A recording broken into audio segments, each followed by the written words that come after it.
Hello and welcome to Mitzvah Torah. This year is entitled The Self-Destructive Path of the Ego.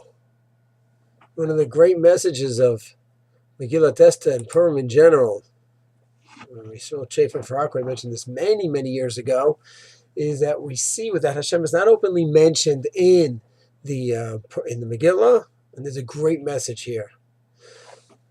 You see the path of the Rasha. It's a self-destructive path, not just because of Olam Haba, here in Olam Hazeh.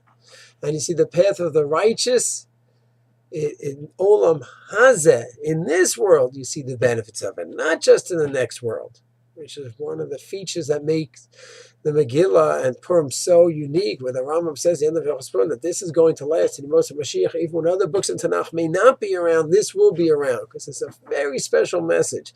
With the life of the Rasha, you see its self-destructive mode here, and the life of the tzaddik, you see its improvement here, besides Olam Haba, where each one receives his due. And look at the life of the ego. Achashverosh goes ahead and has some created libidinous drive to go ahead and show off his wife, Vashti, and when she goes ahead and disses him, that's it.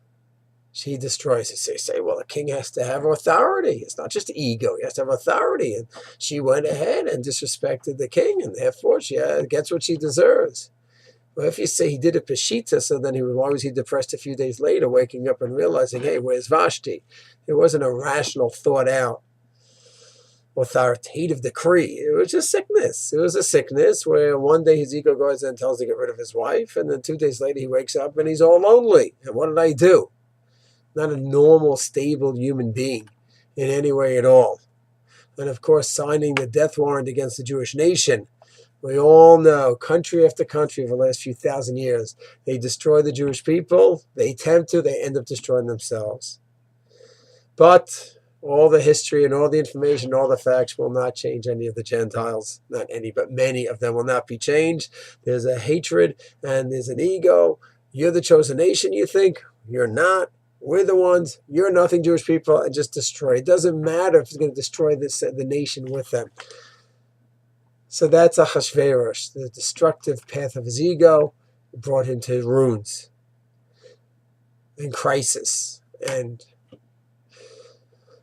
challenges. And Haman, of course, Mordechai didn't bow down to him. The whole country's bowing down to him. One person doesn't bow down to him. He just couldn't take it. He couldn't take it. Because he needs to feel all powerful, not 97% powerful or 100% powerful. And one little challenge to his power, he was crazed. He was crazed. And because of that craziness, he got into another self-destructive path, where Esther was able to go ahead and show that to Achashverosh. So that is one of the great messages of Megillat Esther, where we see a person who's guided, who's ruled by his ego, by libido. It's not just that he loses Olam Haba, the future. He loses Olam Hazeh. His world here is lost as well. And that's one of the great messages of the Torah.